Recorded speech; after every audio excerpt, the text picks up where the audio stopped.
Right, so today we're going to go back to the intuitive method, and we're going to talk about some Tekken characters today. And we're going to use the intuitive method to talk about multiple variables, multiple of the same variable, in an equation that we're going to solve using algebra. Now, do you remember the two methods that we've been using so far? One's the intuitive method. What's the other method that we've been using? What do you like to call it?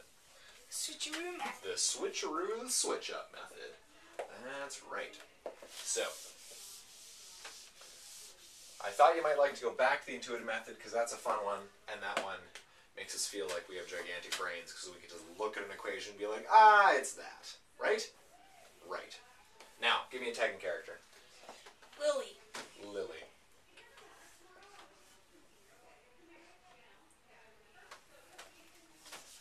No. So, L-I-L-I. Oh, L-I-L-I. Sorry. Lily. Lily's a nice name. This was our original intuitive method. What's Lily? Lily is 3.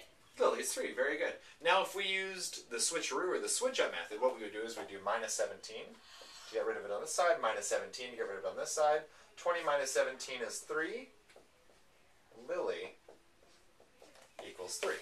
But you can do it just by looking at it, right? Now, that's if we have one variable. Sometimes equations have multiple variables. So let's look at this.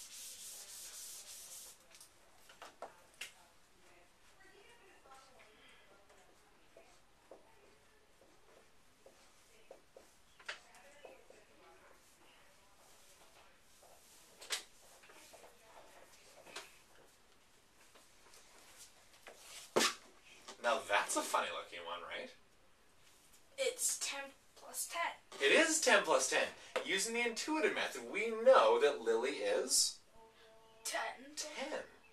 Or 10 plus 10. Because if we substitute in what we know Lily is, it's going to be 10.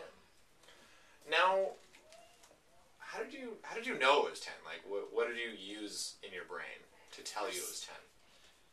It's because I looked at that. I looked at the first Lily, and then it would be second Lily, and I know what equals 20. It is 10 plus 10. Very good. Now, can I give you a tougher one? Okay, I think it can be this one. This one's tricky, but let's give it a shot. Give me a new Tekken character. Asuka. Asuka. How do you spell that? A-S-U-K-A. Just like it sounds.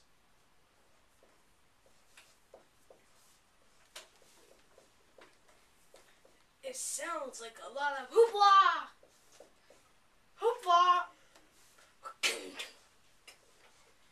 Sounds like a lot of hoopla over this little Krabby Patty. Oh, SpongeBob. Alright, so what do you think? So... How many variables are there now? 3. There's 3 5. instances, or 3... Yeah, it is 5. Very good. Now, how many... Now I should be clear here. Look at this. When I originally asked you how many variables there were, you said 3. Because look at this. 1, 2, 3. But, do you know how many variables there are? There's 1. There's only 1 variable. The only variable here is Asuka. Because if I were to ask you the question, how many things don't you know?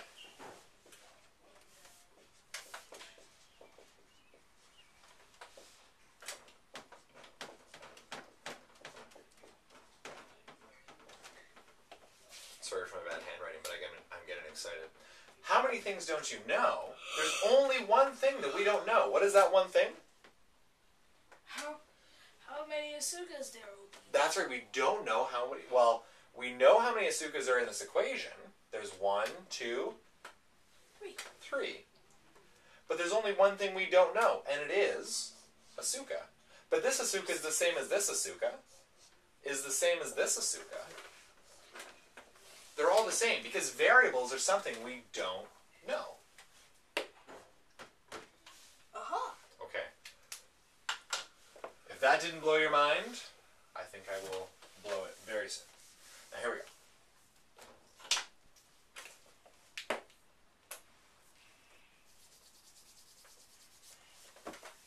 What if I got really tricky on you?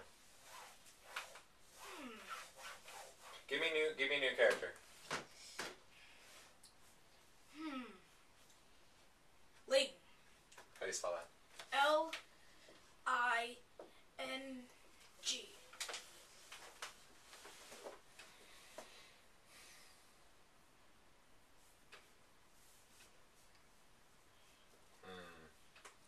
Let me think carefully about this because I want to make it tricky, but I still want you to be able to use the intuitive method.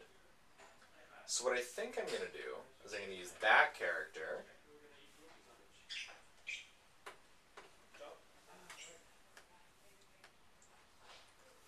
times itself.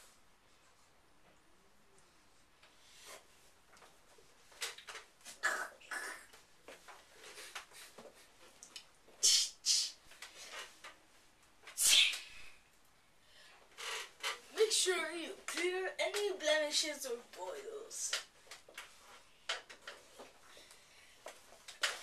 What's Ling?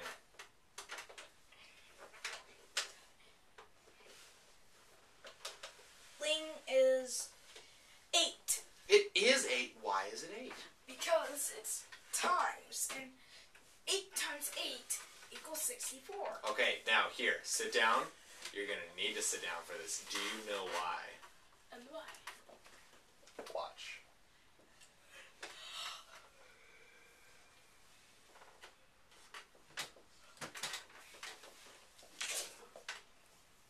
Oh yeah, Ling squared. Huh! Weird! Are these two the same thing? Yes. Huh. Weird. Who was the last character we used? Asuka. Asuka, our friend Asuka. So, let's go back to Asuka. Do you remember what Asuka equaled? 5. He did equal 5. And if you added It's a 3 she. Asukas, oh sorry, it's a she. If you added 3 Asukas, how many did you get? You get 5. 15. What is Asuka equal to? 5. Very good. Now, is this equation the same thing as this?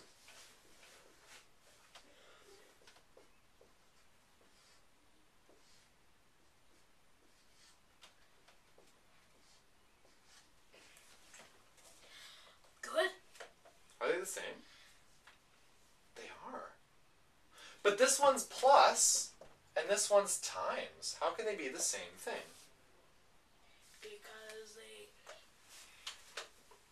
Because you do it 3 times, that's the same as 3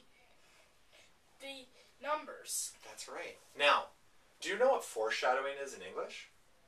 What? It means I'm going to give you a hint about the future. I'm going to teach you something soon called combining like terms. What we just did is called combining like terms. It's going to be super handy, but first I want to show you using the intuitive method. Okay? So that's the intuitive method for combining like terms, or solving equations with multiple instances of one variable. Now, there's one last thing I want to show you in this video. And this one, I hope it does blow your mind. Are you ready? Yeah. I need a character, and I need a good one. Alisa. How do you spell it? A-L-I-S-A.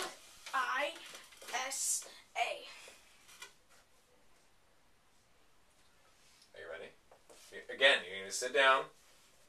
You're going to sit down for this. This is big. Yeah, and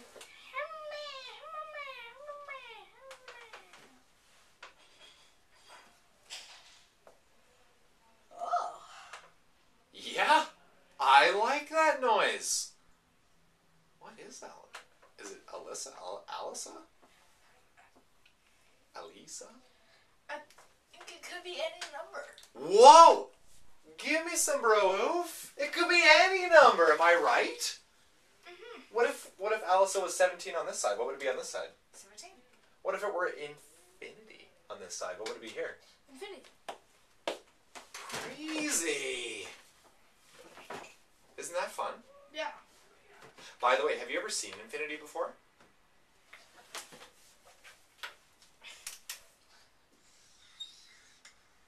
Yes, that is how we pictorially represent infinity. Have you seen infinity with your eyes in the world? Can I tell you where you can find infinity? Where? So tonight, at night, I want you to go out onto your porch, or the front lawn, or the back lawn, and I want you to look up to the sky. And you know the black space in between the stars? Yeah. I think that's infinity, don't you? Kinda. Because it just keeps going. And that, my friend, is infinity.